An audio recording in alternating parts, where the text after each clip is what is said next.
नमस्कार, मैं हूं राजेश असनानी और आज बात करेंगे फिल्म इंडस्ट्री के सदाबहार सितारे देव आनंद की।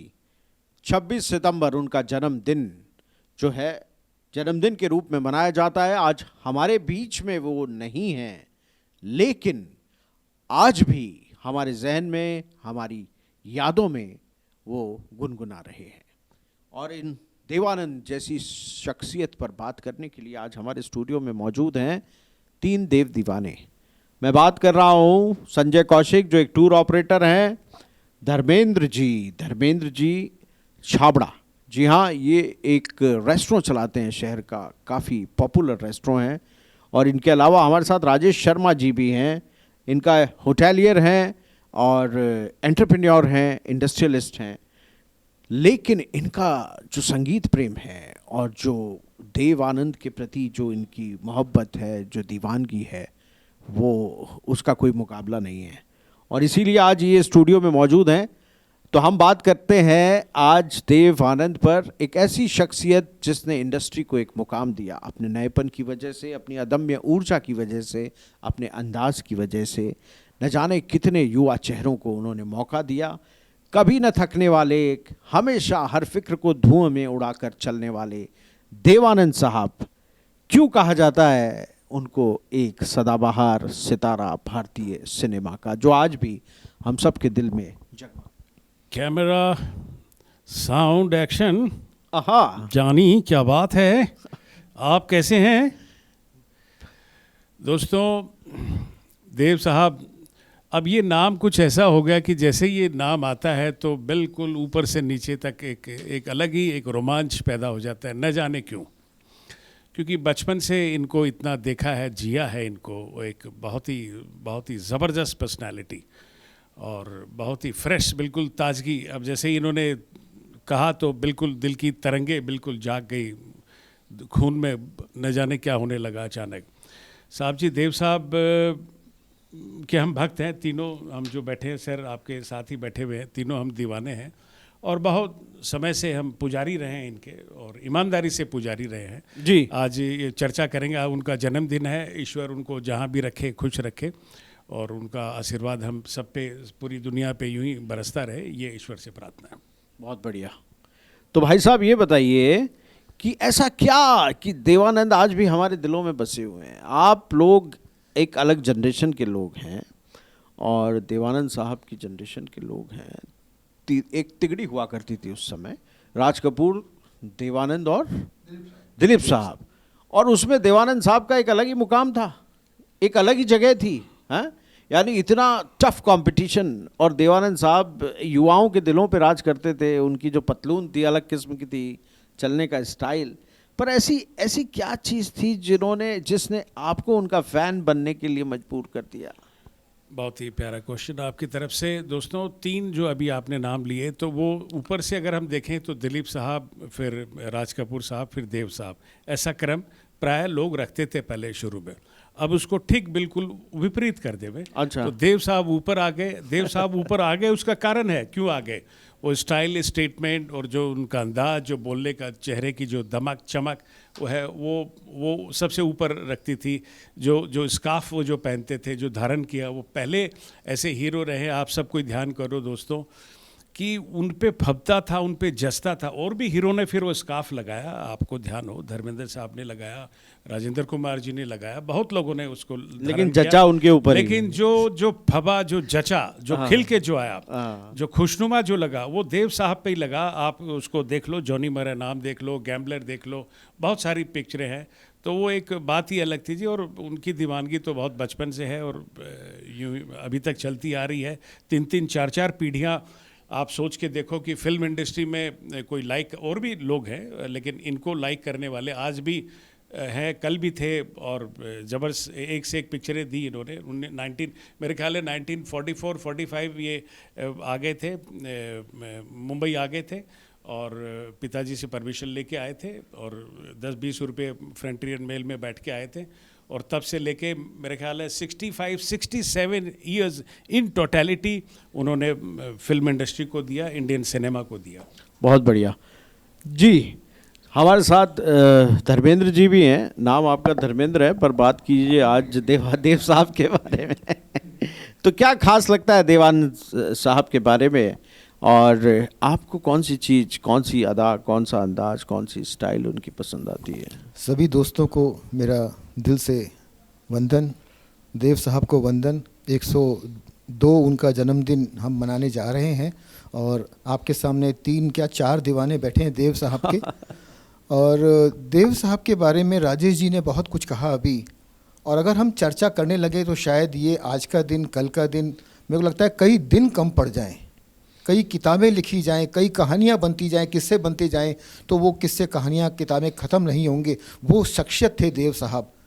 और मेरी खुद की फ़िलॉसफी है, मैं ज़िंदगी का साथ निभाता चला गया, हर फिक्र को धुएं में उड़ाता चला गया, जो मिल गया उसको मुकद्दर समझ लिया, जो खो गया मैं उसको बुलाता चला गया। गा मैं के सुना ज़िंदगी का दीजिए साथ ना निभाता सर, चला गा गया। के सुना तो मैं दीजिए ना। ये उनकी जो बहुत ही यादगार फिल्म हम दोनों से देव साहब का डबल रोल था और ये गीत था। मैं उनकी वो 2 लाइनें सुनाता हूँ आपको। बर्बादियों का सोग मनाना फजूल था, बर्बादियों का सोग मनाना फजूल था, मनाना फजूल था, मनाना फजूल था। बर्बादियों का जश्न मनाता चला गया, बर्बादियों का जश्न मनाता चला गया, हर फिक्र को धुएं में उड़ा।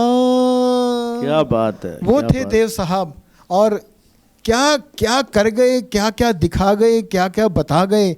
अगर हम उनकी ज़िंदगी पे हम अमल करना शुरू कर दें तो शायद दुख तकलीफ़ ही कब ख़त्म हो जाएगी और सब खुशहाल जिएंगे। यही मेरी सबसे जो है विनती है कि देव साहब को अमल करें, उनके व्यक्तित्व को जिएं, उनके व्यक्तित्व को देखें। Thank you. बहुत बढ़िया। आपने ये बड़ी इम्पॉर्टेंट बात कही कि अगर आप उनकी फ़िलॉसफी और उनकी लाइफ को फॉलो करें, उनकी स्टाइल को फॉलो करें, ज़िंदगी जिस अंदाज में उन्होंने जी, तो आज जो ये पूरी देश और दुनिया में जो ये मेंटल प्रॉब्लम, स्ट्रेस, डिप्रेशन जो है एक घर कर गया है, बिल्कुल, घर घर में घर कर गया है, तो उससे निजात पाई जा सकती है। और मुझे तो लगता है कि मैं खुद भी जब थोड़ा सा मुझे लगता है कि, तो मैं पुरानी फिल्में देखता हूँ और देवानंद साहब की फिल्में जरूर देखता हूँ। बिल्कुल, बहुत ही बेहतर। तो ये दवाई का काम करती है। जी जी जी। हमारे साथ संजय कौशिक हैं, टूर ऑपरेटर और बहुत अनुभवी और सिनेमा से प्रेम रखने वाले। संगीत मैं इन्हें देखता हूँ, गुनगुनाते रहते हैं अपने फेसबुक, इनके जो फेसबुक का जो पन्ना है उसमें इनके गीत, इनकी आवाज़ आप सुन सकते हैं। बताइए संजय जी, आप तो प्राण साहब के भी फ़ैन रहे हैं, लेकिन आज हम बात करेंगे देव साहब की। देवानंद का जो व्यक्तित्व है, उनका जो अंदाज है, आपके मनमानस पर, मस्तिष्क पर काफ़ी प्रभाव डाला है। क्या वजह मानते हैं इसकी आप? जैसे मेरे दोनों भाई राजेश जी, धर्मेंद्र जी ने बताया, उनसे बहुत कुछ सीखा। एक कहीं मैंने सुनता था कि उन्होंने बहुत सारी फिल्में बनाई, कुछ फिल्में नहीं भी चली, तो उन्होंने कहीं एक बार साक्षात्कार में कहा था कि पिक्चरें बनाना मेरा काम है, जनता देखे ना देखे, हर बार पिक्चर बनाना, उसको भूल जाना। पिक्चर अच्छी चली तो बहुत खुश होते थे, नहीं बोलते तो कई बार लोग उनसे पूछते थे कि भाई आपने पिक्चर बनाई, ये चली नहीं, तो बताया it doesn't matter, let me try something new.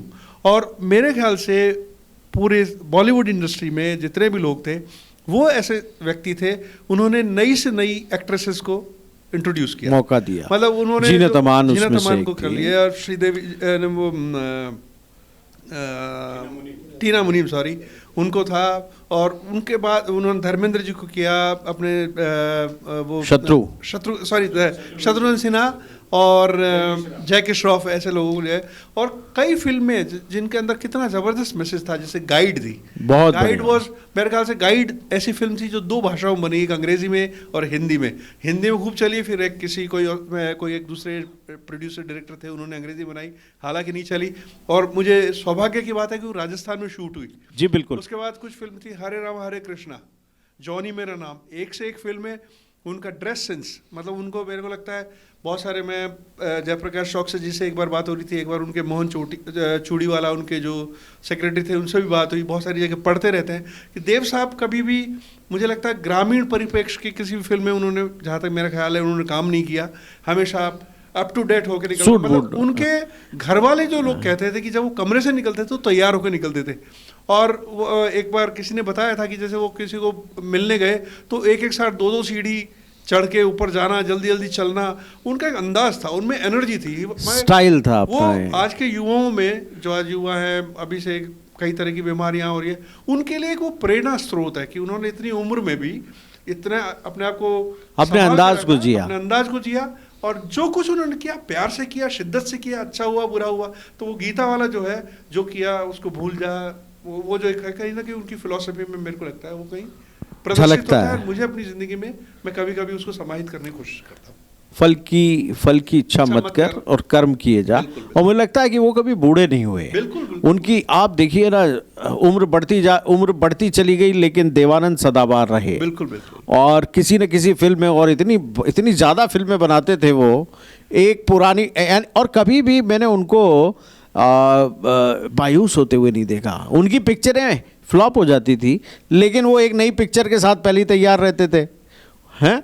और सबसे इम्पॉर्टेंट है कि जिन तारिकाओं को उन्होंने मौका दिया, वो स्टार बन गई। बिल्कुल। और उनकी खोज को जो है इंडस्ट्री में एक अलग जगह मिल जाती थी। राजेश जी, मैंने सुना था कि उनका पहला प्यार सुरैया जी थी। जी, बिल्कुल। से शायद उनकी शादी होने वाली थी, शायद लेकिन उनकी नानी या कोई नहीं मानी। हाँ, नहीं तो माने फिर उस वजह हैं। से थोड़ा सा उनका, मतलब पहली जो ब्रेकअप स्टोरी जो, और फिर उन्होंने अपने काम को ही प्यार बना लिया। हाँ, जी। और फिर उसके बाद जैसे उन्होंने जीना तमान जी के साथ इतनी जबरदस्त पिक्चर करी।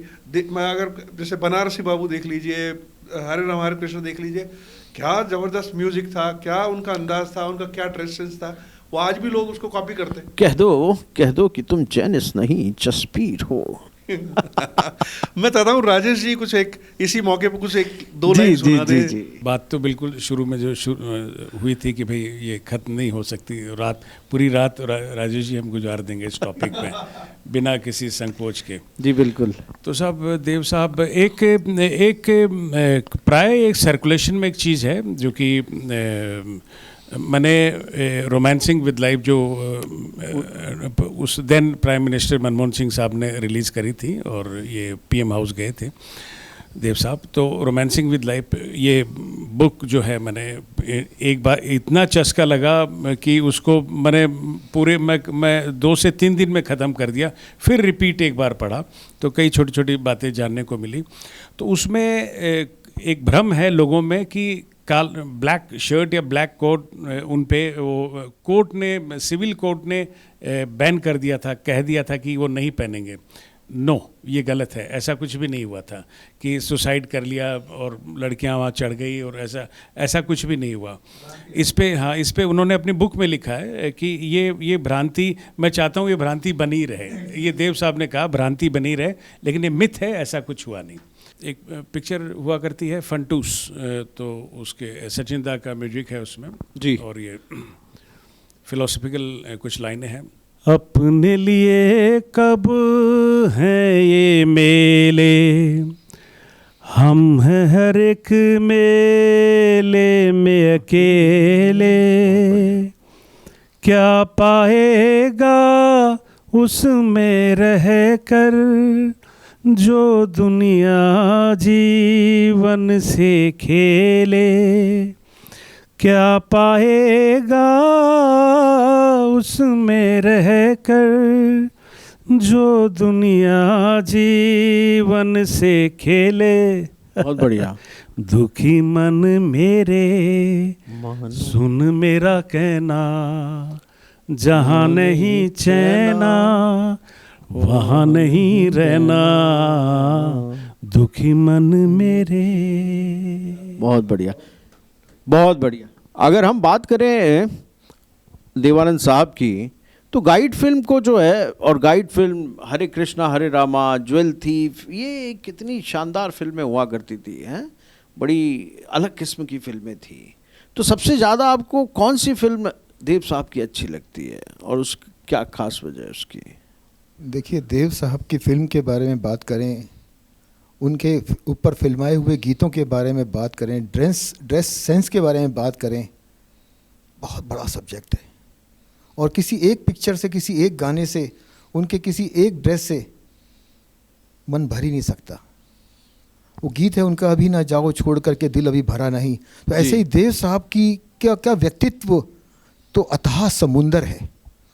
एक बार तानसेन साहब से पूछा गया कि बताएं संगीत के बारे में आप कितना जानते हैं, तो तानसेन साहब ने अपने हाथ में चुल्लू में पानी लिया, बोले मैं संगीत को इतना जानता हूँ। तो देव साहब का व्यक्तित्व भी इतना समुंदर, गहरा समुंदर था, हर चीज़ में वो बहुत आज 102वां जन्म 102 हम लोग जन्मदिन मना रहे हैं उनका। तो आप ये देखिए जिंदा हैं देव साहब, थे, हैं और रहेंगे। हम लोगों के दिलों में राज कर रहे हैं देव साहब। वो किसी की भी मैं बात करूं, किसी जनरेशन की मैं बात करूं, उनको कोई भी अगर देखता है, उनको सुनता है, समझता है, तो वो कहता है कि ज़िंदगी तो ये जी रहे हैं, ज़िंदगी तो ऐसी जीनी चाहिए। तो चंद लाइनें देव साहब के गीत की सुनाता हूँ मैं। हो खोया खोया चांद, खुला आसमां, आँखों में सारी रात जाएगी, तुमको भी कैसे नींद आएगी। ओ हो खोया खोया चांद, खुला आसमां, आँखों में सारी रात जाएगी, तुमको भी कैसे नींद आएगी। ओ खोया खोया चांद। बहुत बढ़िया, बहुत बढ़िया। तो ना तो वो दौर रहा, ना वो सितारे रही है, ना वो फिल्में अब बनती हैं। तो आपकी और हमारी जो जनरेशन है, मुझे लगता है कि वो इतना बड़ा खजाना हम लोगों को ये सितारे, सुपर सितारे दे गए हैं कि आप अपने वर्तमान, भले ही और भविष्य आपको कुछ और दिखाई दे रहा हो, वर्तमान इतना खुशहाल ना हो, लेकिन आप अपने इतिहास में जीकर अपने वर्तमान और भविष्य को संवार सकते हैं। देखिए बिल्कुल सही कह रहे हैं राजेश जी आप।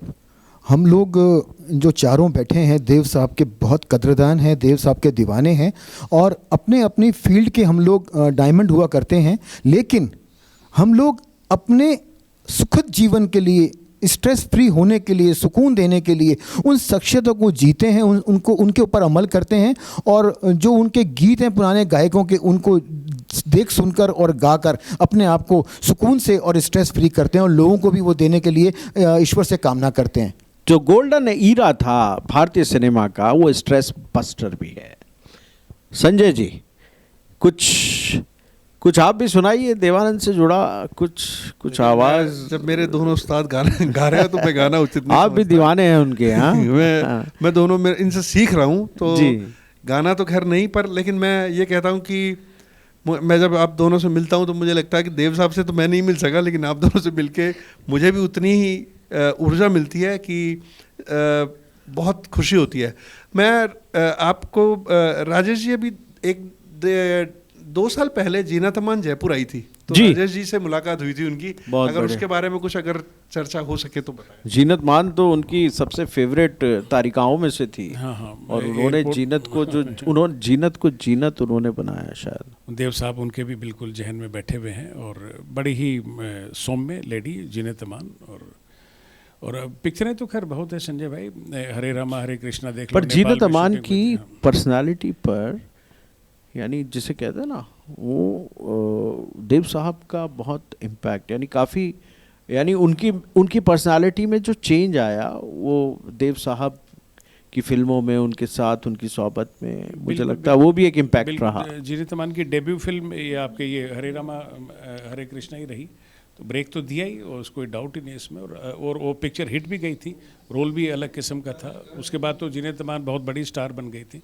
तो अच्छा, उनकी अपन बात करें कि संगीत के, यानी वो हिंदी सिनेमा के कुछ सबसे बड़े आइकन, उनके आइकॉनिक गाने उन्होंने गाए, और स्क्रीन उपस्थिति उनकी खास थी। एस डी बर्मन साहब का जो संगीत, किशोर कुमार, मोहम्मद रफ़ी की आवाज़ का मेल जो था, उनकी जो पर्सनालिटी पे सूट करता था, उसका तो जादुई प्रभाव था।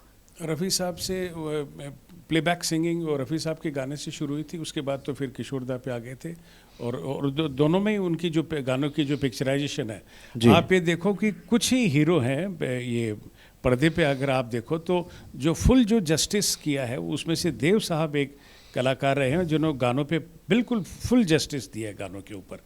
और ये सचिन दा और ये पूरी टीम बन गई थी, नवकेतन की पूरी बड़ी बड़ी ये सब लोग हिस्से रहे हुए हैं। जीवन उनके लिए एक रोमांस था, वो पूरे हर दिन को एक नए जीवन की तरह जीते थे। शायद यही वजह है कि वो जो क्रिएटिविटी है, जिसे अपन सृजनशीलता कहते हैं, उनमें कूट कूट के भरी थी। तो आज बात और कर सकते हैं अभिनेत्री सुरैया की। उन्होंने शायद सगाई भी कर ली थी, लेकिन सुरैया की दादी के विरोध के कारण शादी नहीं हो पाई। ये प्रेम कहानी भारतीय सिनेमा के सबसे दुखद प्रेम कहानियों में गिनी जाती है। क्या इस दुख ने ही देवानंद को देव साहब बना दिया?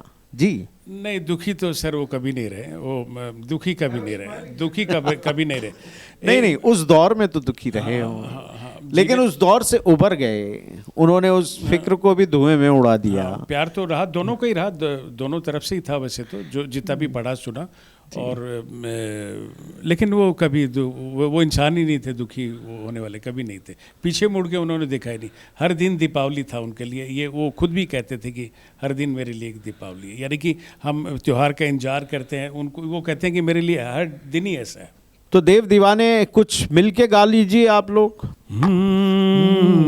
फूलों के रंग से, दिल की कलम से, तुझको लिखी रोज पाती, कैसे बताऊं किस किस तरह से, पल पल मुझे तू सताती, तेरे ही सपने लेकर के सोया, तेरी ही यादों में जागा, तेरे ख्यालों में उलझा रहा यूं जैसे कि माला में धागा। हाँ, बादल बिजली चंदन पानी जैसा अपना प्यार लेना होगा जन्म हमें कई कई बार। हाँ, इतना मधुर इतना मधुर तेरा मेरा प्यार लेना होगा जन्म हमें कई कई बार। हाँ, कई कई बार। हाँ, कई कई बार। देव साहब देव साहब को जन्म लेना पड़ेगा, लेकिन क्या देव साहब यानी दूसरा देव आनंद क्या पैदा हो सकता है? ये सबसे बड़ा सवाल है। इतनी महान शख्सियत, न भूतो न भविष्यति, मेरे को लगता है वो अपने आप में एक थे। वो भी थोड़ी देर पहले धर्मेंद्र जी ने कहा था, वो थे, हैं और रहेंगे, वैसा ही वो हमेशा है, हमेशा जीवंत, हमारे जहन में, हमारे दिल में वो हमेशा जिंदा रहेंगे। उनकी मौत को लेकर भी एक बात कही जाती है कि यानी वो अपने फैंस को इतना प्रेम करते थे और वो चाहते थे कि वो उसी रूप में ज़िंदा रहें हमेशा के लिए। और यही वजह है कि बड़ी लो प्रोफाइल, यानी उनकी मौत की खबर भी लो प्रोफाइल थी और उनकी ऐसी कोई तस्वीर नहीं आई। आजकल तो जनाजे निकलते हैं, गाड़ियों में बड़े बड़ी तस्वीरें लगी रहती हैं। आप देखिए विनोद खन्ना कितने बड़े स्टार थे, राजेश खन्ना कितने बड़े स्टार थे, लेकिन ये अनफॉर्चुनेट है कि उनकी जो मौत हुई वो कैंसर से हुई थी। और जो छवि लोगों के, उनके फैंस के जहन में थी, और जब उनकी मौत हुई तो वो एक अलग ही तस्वीर थी। तो वो शायद वो बेचारगी नहीं चाहते थे कि उनके जो फैंस हैं उसे महसूस करें और हमेशा उसी रूप में जिंदा दिल देवानंद के रूप में जो है उनके दिलों में बसे रहें। और इसीलिए शायद उन्होंने अपनी मौत को भी एक लो प्रोफाइल, एक सेरेमनी या इवेंट के रूप में रखा। बहुत बहुत शुक्रिया हमसे बातचीत करने के लिए और इस शाम को देव साहब की याद में सदाबहार करने के लिए। Thank you for being with us on this special moment, on this special day. Thank you.